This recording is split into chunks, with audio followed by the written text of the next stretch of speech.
federalism. In the previous chapter, we noted that vertical division of the power among the different levels of government is one of the major forms of power sharing in the modern democracy. So in this chapter, we will be discussing about the commonly referred term, which is federalism. We begin by describing what is federalism in general terms. In the rest of the chapter, we will be dealing with the theory and practice of federalism in India. It also focuses on the federal constitutional provisions which are followed by an analysis of the policies and politics that have strengthened federalism in practice in our country. Introduction to federalism. First of all, what is a concept of federalism, or what is federalism? If you have studied in our constitution carefully, you will see it calls India as the Union of States.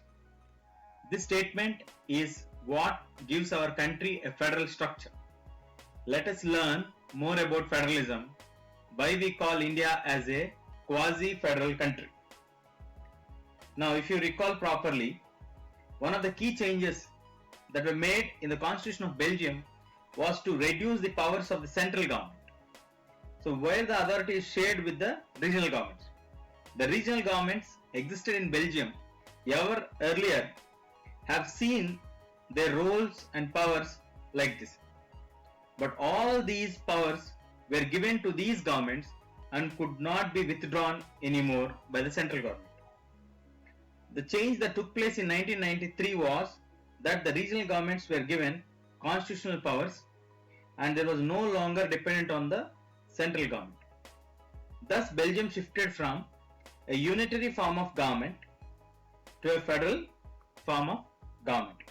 Sri Lanka continues to practice the unitary system where the national government has all the powers, which the Tamil leaders felt that they were denied certain rights, they were not given importance.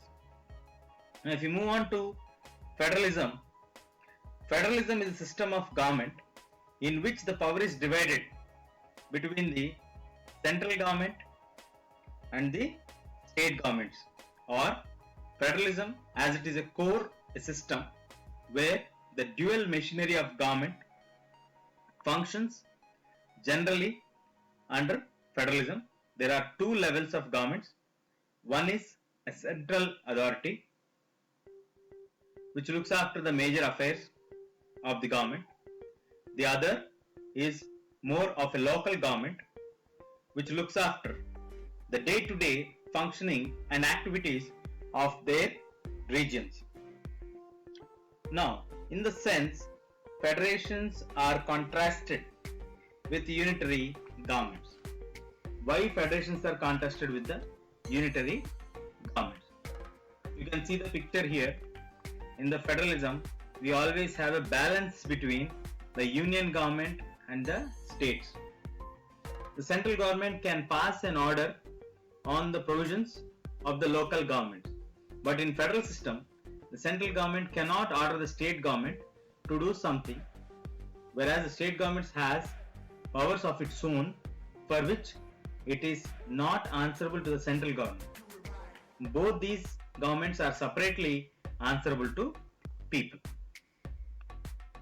What are the key features of federalism? As federalism defined the system of government in which the powers are divided and shared by the central or the federal government and its regional or state governments. The best way to comprehensively understand federal system is to learn about its features. These characteristics combined to reflect the true sense or the essence of federalism. Let us see the first key feature of federalism. By the definition itself, we can understand that there are two levels of governments. Entire power is not concentrated with one government. All the levels of governance will govern the same set of citizens. but their jurisdiction will be different.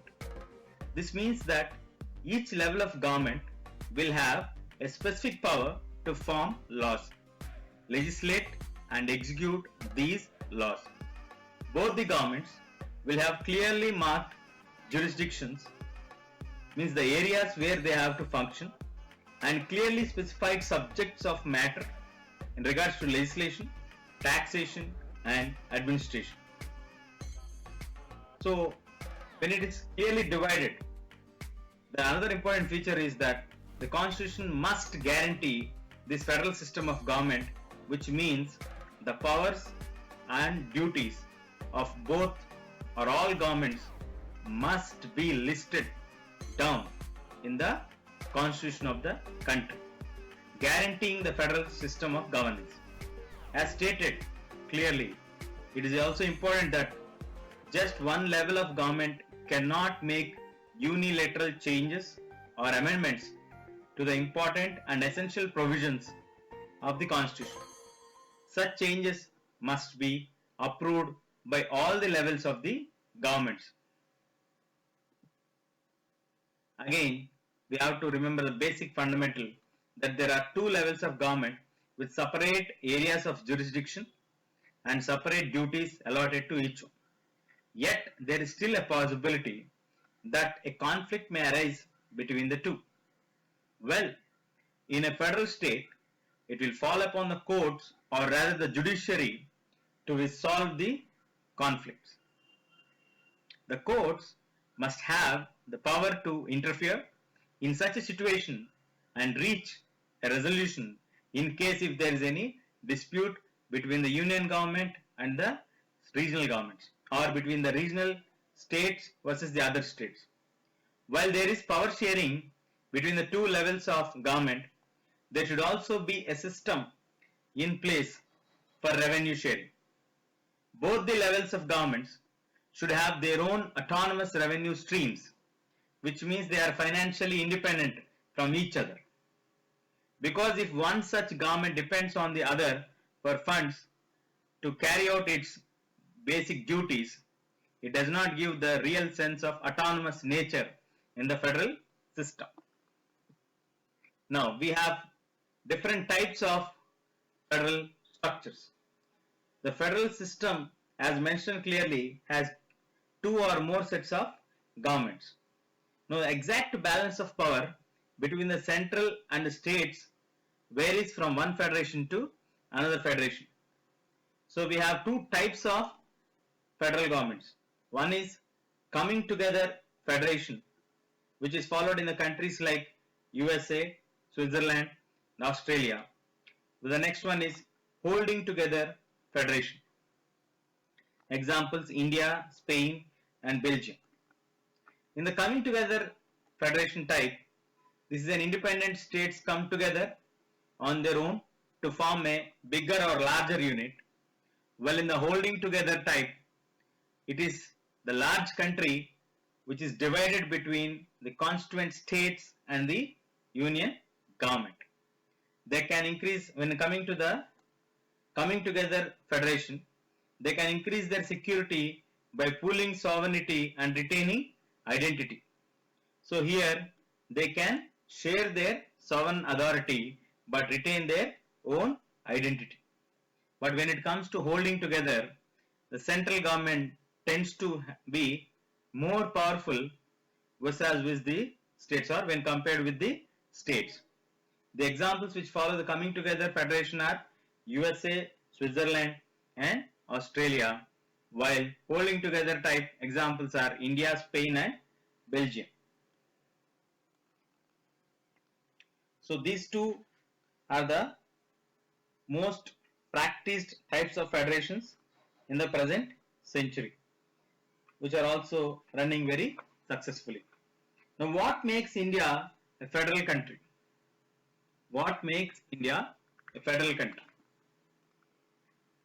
To begin with, as India a federal state, but not once in the constitution is the word federation ever mentioned. Instead, what is said is that India is a union of states. Actually, many historians believe that India is a quasi-federal country, it means it is a federal state with some features of unitary government. Let us see the reasons why they call it like this. The Constitution of India has essentially prescribed a federal state of government. As we already know that we have several levels of governments. The government at the center with the Lok Sabha and Rajya Sabha. Then various state governments with Vidhan Sabhas and Vidhana Parishads.